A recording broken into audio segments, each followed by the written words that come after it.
Evangelho de Lucas, capítulo 1, versículos de 26 a 27. Estando Isabel no sexto mês, foi enviado por Deus o anjo Gabriel a uma cidade da Galiléia chamada Nazaré, a uma virgem desposada com um varão chamado José, da casa de Davi. O nome da virgem era Maria. Palavra da salvação.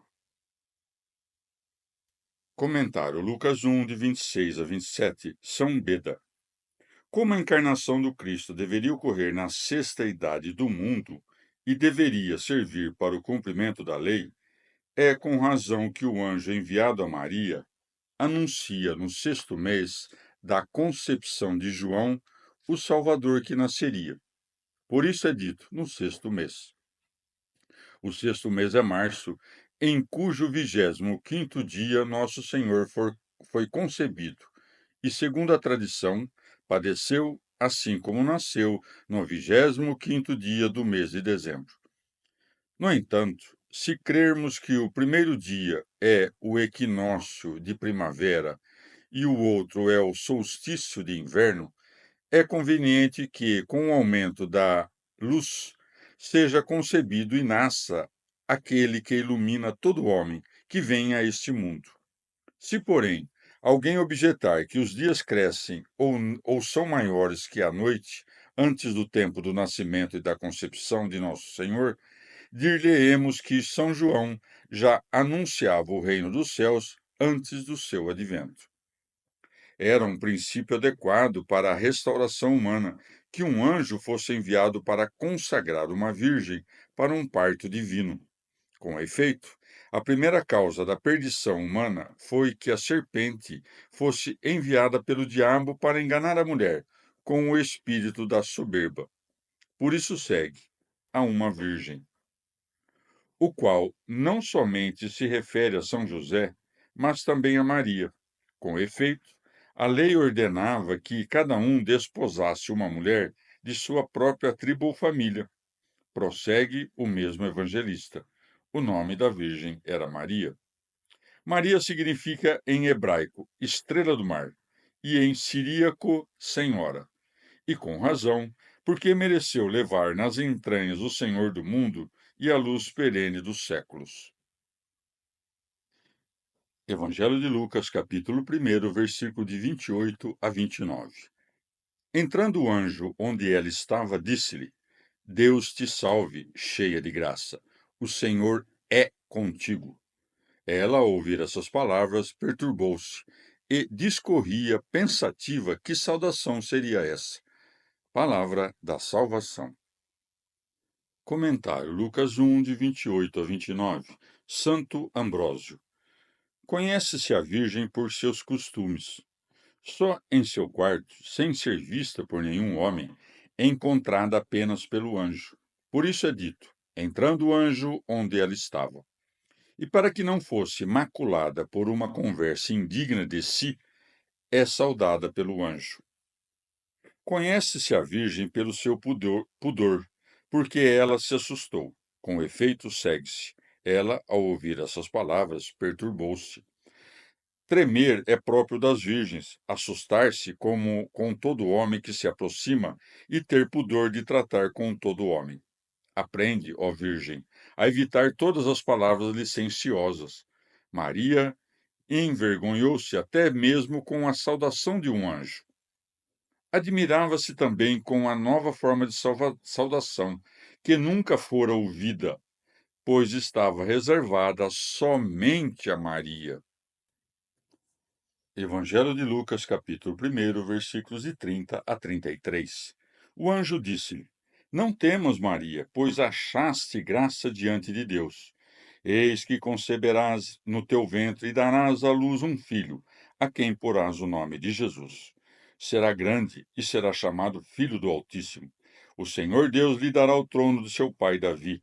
Reinará sobre a casa de Jacó eternamente, e o seu reino não terá fim. Palavra da salvação. Comentário Lucas 1, de 30 a 33. Um expositor grego. Como se dissesse: Não vim te enganar, mas trazer a absolvição do engano. Não vim roubar tua virgindade inviolável, mas abrir uma habitação para o autor e guardião da pureza. Não sou um ministro da serpente, mas um enviado daquele que destrói a serpente. Venho tratar de um casamento, não maquinar tramas. Assim, pois, não deixou que ela se atormentasse com considerações impertinentes, para não ser julgado ministro infiel à sua incumbência. A Virgem encontrou graça diante de Deus, porque, adornando a sua própria alma com o esplendor da pureza, preparou uma habitação agradável para o Senhor. E não somente conservou inviolável o seu celibato, mas também manteve a sua consciência imaculada. Dizendo eis, denota rapidez de presença, insinuando com essa palavra que se havia realizado a concepção. Diz, pois, a quem porás? Não o pai porá, pois ele carece de pai quanto à geração inferior, assim como carece de mãe quanto à geração superior. Mas como esse nome é comum ao sucessor de Moisés, o anjo, indicando que não será semelhante àquele, acrescenta: será grande. Nem a assunção da carne diminui a divindade, antes exalta a humildade da humanidade. Por isso prossegue, e será chamado Filho do Altíssimo. Não é tu quem lhe imporás esse nome, mas ele próprio é que será chamado. Por quem, a não ser pelo seu Pai consubstancial? Ninguém conhece o Filho a não ser o Pai. Quem tem o conhecimento infalível do gerado é o verdadeiro intérprete quanto à imposição adequada do seu nome. Por isso é dito: Este é o meu filho amado. Ele existe desde a eternidade, embora apenas agora nos manifeste o seu nome. Por isso diz: será chamado, não será criado ou gerado, pois antes dos séculos já era consubstancial ao Pai.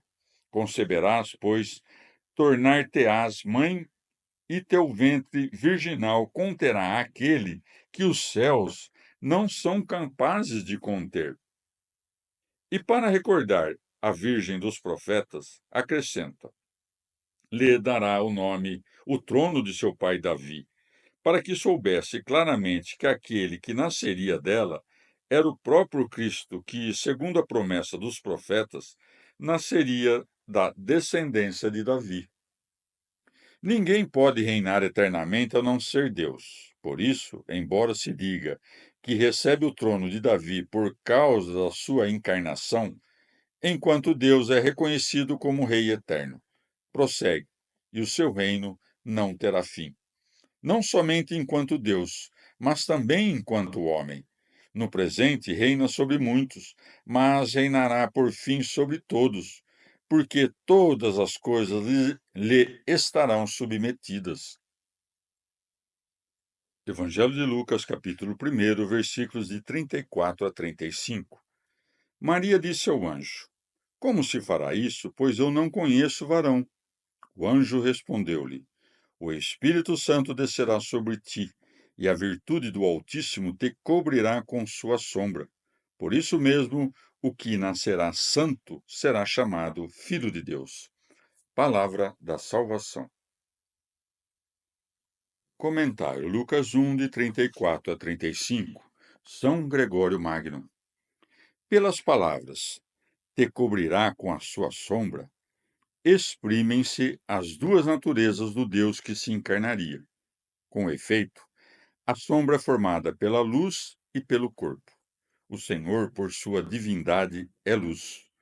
Como a luz incorpórea assumiria o corpo no ventre da Virgem, disse apropriadamente: A virtude do Altíssimo te cobrirá com a sua sombra. Isto é, em ti, o corpo da humanidade receberá a luz incorpórea da divindade, pois isso é dito a Maria por causa do consolo que lhe é dado do céu.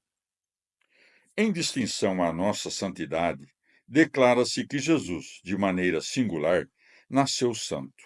De fato, ainda que nos tornemos santos, não nascemos santos, porque somos oprimidos pela condição da nossa natureza corruptível, podendo dizer com o profeta: Eis que nasci na culpa. Salmo 50. Somente nasceu verdadeiramente santo aquele que não foi concebido pela conjunção carnal, que não é, ao contrário de que professam totalmente os hereges, um na humanidade e o outro na divindade. De modo que, sendo concebido como simples homem, Deus logo tivera assumido seu corpo. Anunciando o anjo e descendo o Espírito, logo o Verbo estava no ventre, logo o Verbo se fez carne no ventre. Por isso prossegue: será chamado Filho de Deus. Evangelho de Lucas, capítulo 1, versículos de 36 a 38. Eis que também Isabel, tua parenta, concebeu um filho na sua velhice, e este é o sexto mês da que se dizia estéril, porque a Deus nada é impossível. Então Maria disse: Eis aqui a serva do Senhor, faça-se em mim segundo a tua palavra. E o anjo afastou-se dela. Palavra da salvação. Comentário Lucas 1, de 36 a 38. São João Crisóstomo. Como o que fora dito superava o entendimento da Virgem, o anjo passou a falar de coisas mais simples para persuadi-la por meio de coisas sensíveis, e por isso disse: Eis que também Isabel, tua parenta. Observa a prudência de Gabriel.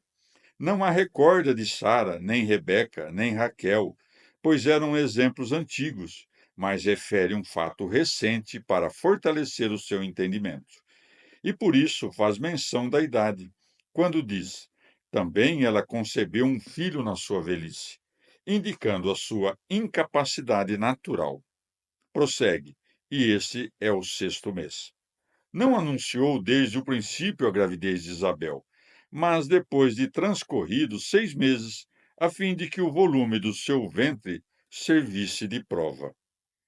Pois ele, sendo o Senhor da natureza, pode tudo o que quer, uma vez que faz e dispõe todas as coisas, governando as rédeas da vida e da morte.